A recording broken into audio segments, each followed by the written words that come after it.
SER Podcast. Hoy, Borja, me has citado en la quinta planta del hospital. Hoy vamos a hacer algo diferente, vamos a entrar al quirófano. Wow. Y lo primero cuando entramos al quirófano es vestirse de quirófano. Vale, o sea que me tengo que poner un traje verde de estos como el que tú llevas. Eso es, un pijama verde, estéril, para poder ver una cirugía en directo. Vale. ¿Estás lista? Pues vamos. Aquí te espero mientras te cambias.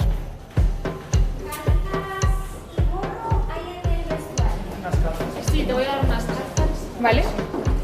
¿Y el gorrito? Sí. ¿Tienes? Ya estamos, chicos, ¿vamos? Vamos. Hemos entrado a la parte de los quirófanos. Lo primero que hay es el vestuario, que es donde nos hemos cambiado todos, nos hemos puesto el pijama y ahora estamos en el pasillo desde el que estás viendo pues una cirugía. En este pasillo lo que ocurre es que pues, los cirujanos antes de entrar, todo el personal de quirófano se lava, se pone estéril, atraviesa esta puerta metálica y nos miran sorprendidos. Nos miran, hay muchísima gente dentro del quirófano. Me llama la atención, calculo que hay casi 10 personas, puede haber ahora mismo en el quirófano. Desde luego sí. ¿Siempre opera tanta gente a la vez? Sí, pues aparte del paciente ves por lo menos 10 personas en el quirófano, hay 2 cirujanos vasculares, tenemos un radiólogo vascular intervencionista, el que tiene el gorro de colores al fondo es el anestesista, ¿vale? Hay 2 estudiantes de medicina y además tenemos la enfermería especializada de quirófano. Así que ahí te salen por lo menos las 10 personas que están operando al caballero que está tumbado en la camilla. Este espacio es lo que en la radio llamaríamos el control, ¿no? Exacto, es lo mismo que el control en la radio, claro. La pecera desde aquí, al otro lado, claro, desde aquí ves cristal. Lo que hay dentro, sí, y todo lo que ocurre ahí dentro ya es completamente estéril. Como ves está el paciente, que solo se ve el campo quirúrgico, que es esa zona de piel que ves, todo lo demás está estéril. Que no sabría ni siquiera decir qué parte del cuerpo es. No sabrías, claro, es la pierna, pero ¿vale? Están entrando con un cateterismo y probablemente lo que están haciendo es entrar a la aorta.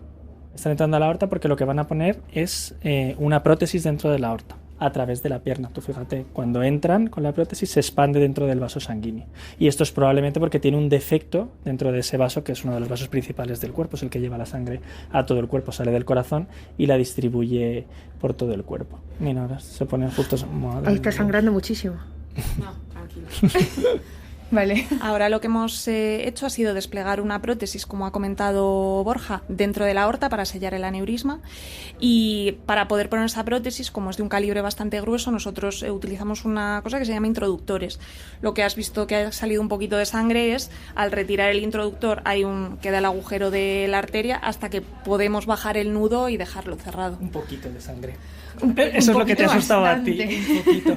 Hombre, el interés de esta cirugía yo creo que también es que a través de la pierna, que es lo que vemos ahí, a través de la ingle, entra la prótesis, y esto antes probablemente sería una cirugía abierta, ¿no? En casos de hace 10 o 15 años habría que abrir el cuerpo por la mitad, entrar a la aorta y poner la prótesis. Y ahora se hace a través de la pierna con una cirugía mínimamente invasiva desde el punto de vista quirúrgico, ¿no? Aunque es una cirugía compleja. ¿Y tú, Marta, eres? Yo soy cirujana vascular, soy del equipo de los doctores que están operando ahora, y bueno, esto es una de los muchos tipos de intervenciones que podemos llevar a cabo. Y de hecho Marta tiene un caso súper interesante que contarte, que acabó en el quirófano. Tuvimos un caso hace ya muchos años de un paciente, pues bueno, como de alrededor de 60 años, que bueno, empezó con unos síntomas como con dificultad al tragar. Para los líquidos no había problema, él tragaba bien, y luego no todos los días tenía problemas para tragar sólidos. Lo primero, le vio el otorrino y comprobó que efectivamente no tenía ningún problema de deglución, o sea que había que buscar un poquito más abajo. En la gastroscopia que se le hizo después a este paciente, que es introducir una cámara por la garganta para ir viendo todas las estructuras, el esófago y el estómago, no se identificó ninguna estructura ni nada que nos justificase este problema para tragar. Se le hizo también una prueba que se denomina manometría. Se coloca un tubito fino, pues eso, por todo el recorrido del esófago, para ir comprobando cómo se contraen los músculos a lo largo a medida que va pasando el bolo alimenticio, y esa prueba también salió normal. Y finalmente ya empezamos a tener algún hallazgo significativo cuando le pedimos un tránsito varitado. ¿Un tránsito varitado? Eso es. Se toma una papilla que tiene contraste, que tiene un material que tiene contraste radiológico. Entonces esto nos permite que con una serie de radiografías, como si fueran varias fotografías en serie, vayamos viendo cómo va deglutiendo el recorrido. Entonces ahí ya se vio que había una pequeña muesca en la zona del esófago, es decir, como que estuviera comprimido por fuera. Y adicionalmente, pues en la radiografía se vio que había un aumento de la silueta del arco aórtico.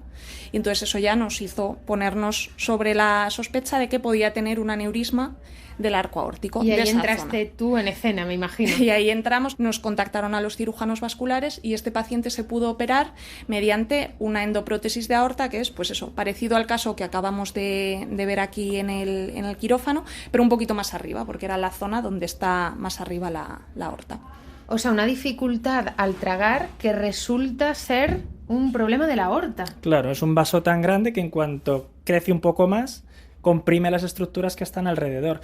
Puede dar estos síntomas, también puede dar dificultad para respirar, pero ya hemos dicho que muchas veces puede ser asintomático. Ya verás, ahora todo el mundo, cuando escuche esto y no pueda tragar, va a empezar en casa a intentar tragar. La aorta es la tubería principal del cuerpo y sale del corazón con una forma de C girada hacia abajo, es decir, lo llamamos arco aórtico o callado aórtico.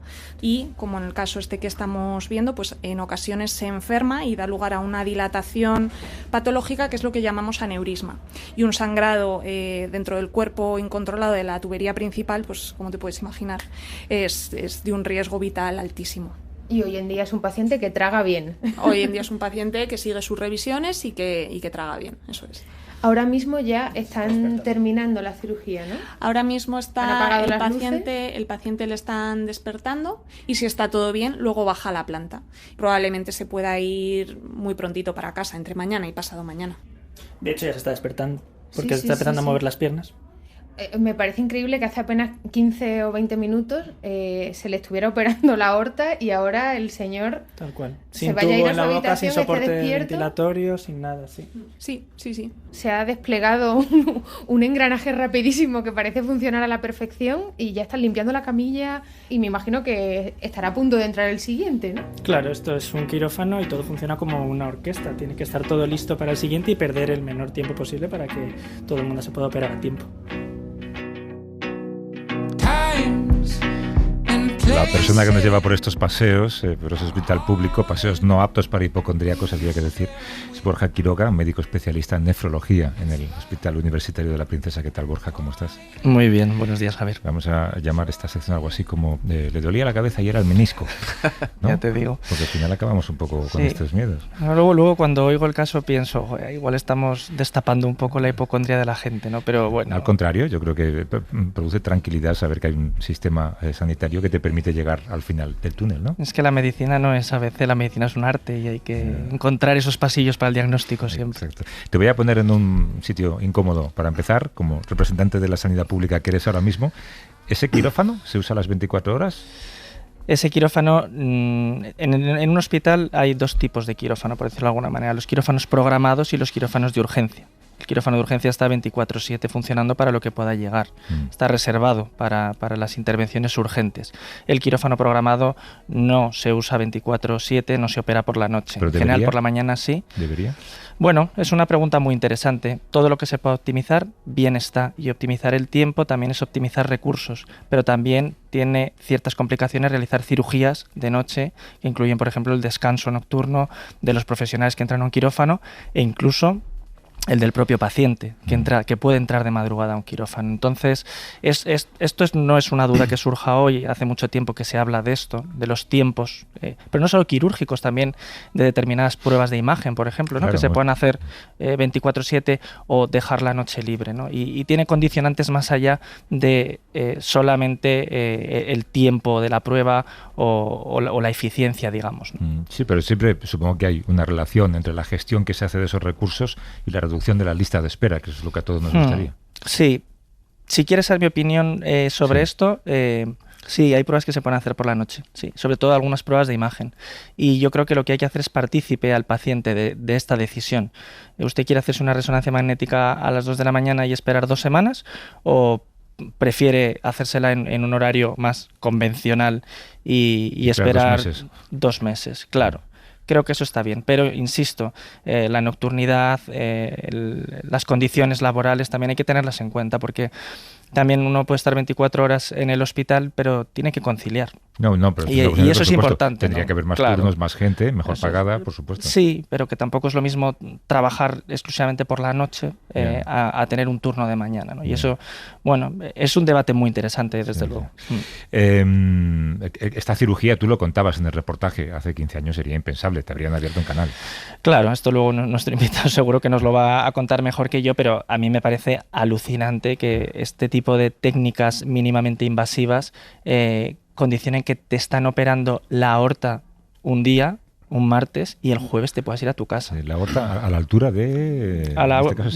en este caso estaba, digamos, a la altura del pecho, más o menos a la altura del estómago, a esa altura, ¿no? Lo que hacía era entrar con un catéter, el radiólogo vascular y el cirujano vascular entraban con un catéter a través de la pierna, de la femoral, y alcanzaban la zona donde estaba el defecto de la pared, ¿no? Y expanden la endoprótesis dentro. El invitado a quien tú has traído es Fernando Ruiz Grande, que es jefe de servicio de cirugía vascular en el mismo hospital en el que tú estás, Hospital Universitario de la Princesa. ¿Qué tal, Fernando? ¿Cómo estás? Buenos días, pues encantado de estar aquí con vosotros. Poco a poco vais siendo menos cirujanos y más robóticos, digamos, expertos en robótica casi. Bueno, esa es una transición lógica que ha sufrido la especialidad, ¿no? De cirugías más abiertas a cirugías más mínimamente invasivas, como ha sucedido en otras muchas cirugías. Y sí que estamos transitando hacia eso. Eso tiene ventajas enormes para el paciente en cuanto a agresividad de los tratamientos quirúrgicos que les podemos proporcionar, pero también tiene algunas desventajas, y es que cuando la patología que padece ese paciente no es susceptible de ser tratada de forma poco agresiva, porque sigue habiendo casos, el nivel de entrenamiento de la cirugía abierta está descendiendo de forma vertiginosa. Entonces tenemos que tener ahí un equilibrio entre los que ya empezamos a peinar un poquito más de canas y hemos hecho más cirugía abierta. Tiene que haber un reciclaje en ambos sentidos. En ambos sentidos. Como tú tiene que aprender algunas cosas, pero gente mucho más joven tiene que aprender cómo se hacía antes. Correcto. De hecho, para mí me parece una cosa asombrosa. El otro día no sé en qué congreso de mi especialidad leí en el programa curso de capacitación para cirugía abierta, lo cual era impensable cuando era al revés, ¿no? Es como enseñar al doctor Frankenstein a hacer cicatrices. Correcto. ¿No? Hay que saber cómo rematar eso, ¿no? Entonces, yo no quiero quitarle a la gente la ilusión de, sobre todo, el resultado es que es asombroso lo que ha comentado Borja, ¿no? Pero hay casos en los que no se puede hacer y que hay que hacerlo a lo clásico y necesitas a alguien entrenado. Y ese entrenamiento está descendiendo. Los artesanos de la cirugía. Así es. Claro, pero en este caso entrabais con un catéter, entrabais por la ingle, creo que era. Por la ingle, ¿no? Sí. Dentro de 15 años, ¿esto cómo se va a hacer? A mí no me cabe ninguna duda que todo habrá mejorado tecnológicamente muchísimo más y será todavía más sencillo, dispositivos más perfectos, materiales, porque, bueno, es una solución muy buena en estos momentos, pero no está exenta de complicaciones, sobre todo a largo plazo. Piensa que son dispositivos modulares dentro de una estructura biológica que es la aorta, que está soportando una carga pulsátil constante durante 90 años latiendo. 90 años si tocamos madera. Eso, 80. Es que ahora mismo las expectativas de vida de la población son asombrosamente largas, ¿no? Entonces, bueno, pues soportar esa carga pulsátil sobre unos módulos que son metálicos con un recubrimiento de tela o de plástico, bueno, pues no es fácil. Muchas veces a largo plazo son procedimientos que tienen sus defectos, que hay que reparar, que hay que vigilar, ¿no? Y el gran problema de estos nuevos dispositivos es su durabilidad a largo plazo, ¿no? Pero ahora, ¿cuál es la durabilidad?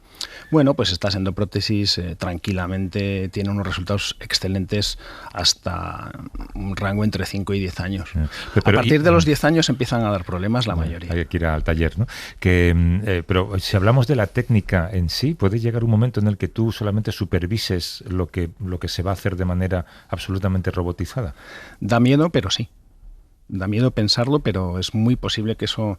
Cuando yo veía en las películas de Star Wars a Luke Skywalker que le está colocando la mano a un robot, dije, madre mía, yo que quiero ser cirujano lo tengo crudo dentro de muchos años en la galaxia, ¿no? Luke Skywalker vivió hace mucho tiempo, o sea, eso es el pasado. Encima introduce eso.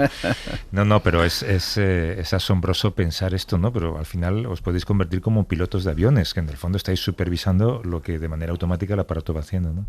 De alguna manera sí, lo que pasa que va a haber siempre detrás de ese aparato esa supervisión va a ser necesaria. Yo creo que eso sí va a ser necesario. Me da más miedo el aspecto diagnóstico.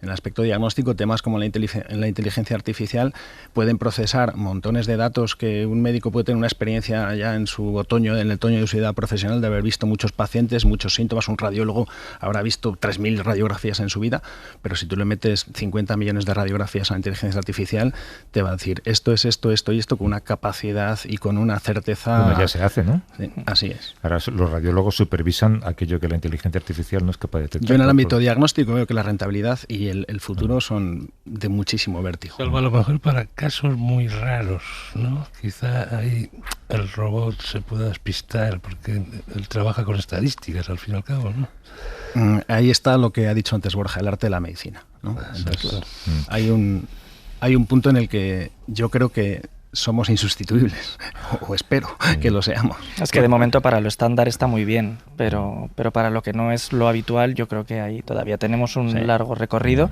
y también para lo que pasa después de una cirugía, ¿no? Porque claro, el seguimiento. Todo el rato estamos hablando tenemos un cirujano, estamos hablando de cirugías, pero un cirujano no solo hace cirugías, también tiene que revisar a los pacientes, tiene que indicar la cirugía en una consulta previa. Para ti, ¿qué es lo más rutinario como cirujano? Como cirujano vascular, ¿te refieres? Sí. ¿Qué es lo que más haces y qué es lo que haces ya con los ojos cerrados, digamos? Bueno, yo es que he sido educado en la cirugía abierta, pues me ha costado más trabajo reciclarme para hacer endovascular, pero en estos momentos, bueno, pues cualquiera de las cirugías de mi ámbito, que son las de las arterias y las venas del cuerpo, exceptuando dos territorios, las coronarias, que competen a la cirugía cardíaca, y las intracerebrales, que competen a la neurocirugía. Pero yo acceder además, desde el punto de vista anatómico, es una especialidad muy bonita, porque tienes que conocer el acceso a vasos axilares, brazo, pierna, abdomen, tórax. ¿Con qué frecuencia entráis al quirófano con otros especialistas? Porque claro, vasos hay por todo el organismo y tocáis territorios que irrigan a todos Normalmente los órganos, ¿no? Nuestro concurso es necesario en cualquier otra especialidad que tenga un problema habitualmente tumoral que esté cercano, englobando o afectando de cualquier manera una arteria o una vena importante. Si no son arterias o venas importantes, pues simplemente se pueden ligar, pero si hay que reconstruir, allá que nos llaman y allá que vamos a reparar el asunto. Hay una cosa que ha mencionado Borja en alguna ocasión en el programa, y es que ahora se tiende, a pesar de que se opera mejor, se tiende a operar menos. Antes mencionaba yo el menisco, creo que ahora de menisco se opera menos, antes se operaba enseguida, en cuanto había un poco de dolor, ¿no? ¿Tú has notado algún cambio en ese sentido? Bueno, las indicaciones yo creo que sí que se han mantenido a lo largo del tiempo, y el flujo de pacientes no cesa. Yo tampoco he visto especialmente que haya bajado el número de cirugías y de indicaciones de cirugías. Lo que sí han cambiado pues son las técnicas, y algunas se pueden hacer sin llegar a operar. El ejemplo clásico son las varices, ¿no? Las varices antes siempre eran un procedimiento quirúrgico y han evolucionado en los últimos 20 años hacia procedimientos absolutamente ambulatorios que se pueden hacer en la consulta. Por lo tanto, el número de cirugías de varices ha bajado, a pesar de que las demoras y las listas de espera siguen siendo brutales, porque es una patología muy frecuente. Pensaba que Javier iba a decir algo. Te has acercado al micrófono como diciendo voy a hablar de varices y voy a... Iba a decir algo y me lo ha pisado el mismo. Oye, tú que abres venas, por decirlo de alguna manera, ¿eres capaz de ver cómo está cambiando nuestra dieta? Cómo nuestra dieta está empeorando, cómo los niveles de obesidad, como todos sabemos, están subiendo, cómo las grasas cada vez están más presentes. Por ejemplo, en la patología arterial no venosa, la arteria llega en emisión de sangre, vena, retorno de sangre. La arterial, que al final es la más grave, porque algo a lo que no le llega sangre pues acaba muriendo, que siempre ha estado vinculada con los factores de riesgo vascular, habitualmente el tabaco, el colesterol, la hipertensión y la diabetes. Pues sí que hemos visto un reflejo grande de la disminución del consumo de tabaco en nuestra sociedad en los últimos años, pero desgraciadamente ese puesto lo ha ocupado la diabetes, ¿no? Que realmente es una enfermedad metabólica muy relacionada con la dieta opulenta, con la manera que tenemos de alimentarnos en Occidente. O sea que esto se va a entender como más cigarrillos y menos hamburguesas. Más o menos así. Hay menos cigarrillos, pero hay mucha más gente que come peor y tenemos más diabetes. Y la diabetes es una enfermedad con una repercusión penosa y espantosa en las arterias, tanto en las que van a los riñones, como bien sabe Borja, como las que van a las piernas, sobre todo. Muchos pacientes diabéticos pues acaban amputados porque las piernas, las pequeñas arterias debajo de la rodilla se cierran y es imposible revascularizarlos. ¿Cuántas veces, Borja, dices tú en tu consulta las palabras estilo de vida? Hay que cambiar el estilo de vida. Es que justo iba a comentar eso, ¿no? La lesión de la que habla Fernando como principal de la lesión de vasos, la aterosclerosis, y depende de los factores de riesgo. Y cuando a ti te llegan estos pacientes, como cuando me llegan a mí también, ya están pasados, ¿no? El otro día lo hablábamos con Verónica, te acordarás, en el programa, y es que no estamos realizando todavía nada bien lo que conocemos como prevención primaria, que ya no se llama ni prevención primaria, ya es prevención primordial, ¿no? Atajar el estilo de vida para no llegar a esta situación, porque claro, cuando a ti te llega un paciente a la consulta, bueno, lo primero que no sé qué piensa, si conoce la especialidad, como a mí me pasa mucho, pues en la nefro, pues supongo que a ti también, y si entiende qué es una lesión en un vaso sanguíneo y por qué se le ha producido. En primer lugar, la especialidad la van conociendo. Nosotros somos la especialidad oficialmente desde el año 78, se llama Angiología y Cirugía Vasculares, es un nombre completo, se dedica a lo que ya hemos comentado, ¿no? Y estas confusiones antiguas con cardiología, con cirugía cardíaca o cardiovascular, pues gracias a Dios cada vez van a menos, aunque todavía hay hospitales en toda la geografía española en las que hay cierta confusión porque en algunos sitios no hay servicio de vascular como tal, ¿no? Y luego, el segundo asunto, me decías, su grado de conciencia de que lo que sucede está asociado a su estilo de vida. Pues hay de todo, tú lo sabes. Hay pacientes que se dan cuenta y cuando ellos han ido apurando ese ritmo de vida hasta que llegan y ven las orejas al lobo y dicen tengo que cambiar, y todos tenemos pacientes que ven las orejas al lobo y deciden que no cambian, y todos sabemos que esos pacientes van mal. Estos pacientes en realidad se convierten en crónicos para vosotros, ¿no? Porque cuando uno tiene una lesión en un vaso sanguíneo, en realidad no es que tenga una lesión en un vaso. La aterosclerosis es un problema sistémico y ataca a todos los vasos del organismo, ¿no? Entonces, claro, yo creo que ahí se puede incidir en el estilo de vida, pero quizá ya... pero el que cambia drásticamente su estilo de vida es un paciente que no es lo mismo que tengas un paciente crónico que tú ves en la consulta una vez al año o cada 2 años y le vigilas sus carótidas, le vigilas su aorta, le vigilas las arterias que bajan a las piernas, que el que no lo deja y al que le operas de forma vicaria y otra vez hasta que acabas amputándole las piernas o acaba dándole un ictus porque la carótida se llena de placas de ateroma y todos sabemos que existen esos dos tipos de pacientes. ¿Tú los ves venir? ¿Los detectas? Pues acabas teniendo una percepción de este no lo va a dejar. Voy a tener que ponerme muy serio. A ver. Y mira, ese tipo de pacientes a mí me resultan... un reto. Un reto, sí. Es un reto que a mí me gusta. O sea, que cambias tu manera de hablar con ellos, a lo mejor, ¿no? Bueno, esto, claro, desde residente ahora que ya han pasado unos años, pues vas desarrollando unas habilidades de manejo en la anamnesis, en la historia clínica, para tú ir contándole las cosas y detectar en qué punto a ese paciente le puedes convencer para que lo deje, ¿no? Y algunos hay que ser... el paciente que tienes delante, cada uno es de su padre y de su madre, ¿no? Cada uno tiene un nivel de formación y un nivel social diferente, y te entienden o no te entienden. Esto puede ser el principio de una gran amistad. Javier es uno de esos pacientes. Así que luego intercambias teléfonos si no os importa, ¿no? Casi me lo lía, ¿eh? Sí, ¿no? Que antes hablabas del envejecimiento de la población, cada vez hay más gente y más mayor. ¿Este tipo de operaciones que tú haces son más complejas en gente más mayor? Sí, y sobre todo tienen más riesgo. El paciente mayor es un paciente pues con más patología asociada y eso hace que ese 0,5 al 1% de mortalidad o de mortalidad, pues cuando tú tienes un paciente mayor lo tienes que elevar. Y eso... Hasta que llegue al 100%. Sí. Ya sé por qué no pregunta Javier. Bueno, oye, Fernando, que gracias por la visita. Yo no sé, yo te pediría que hicieras como un alegato final a la gente que está escuchando, ¿no? Yo qué sé, no fumen. Si sienten este síntoma, llamen a Borja. No fumen, por favor, y coman lo que quieran, pero poquito. Eso es una buena manera de verlo. Fernando Ruiz Grande, que es jefe de servicio de cirugía vascular del Hospital Universitario de la Princesa. Gracias por venir, Fernando, cuídate mucho. Muchas gracias a vosotros. Borja Quiroga, médico especialista en nefrología en ese mismo Hospital Universitario de la Princesa, que nos lleva por estas historias de la pública. Gracias, Forga. Muchas gracias a ti. Semanas. Javier San Pedro, Pera Estupiñá, buen viaje, Pera. Gracias. Que nos cuentes a la vuelta. Y tú también, buen viaje, Javier. Adiós. A Carabanchel. Un abrazo.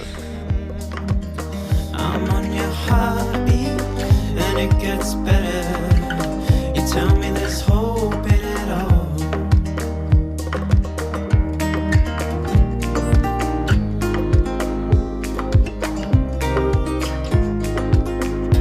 Para no perderte ningún episodio, síguenos en la aplicación o la web de la SER, Podium Podcast o tu plataforma de audio favorita.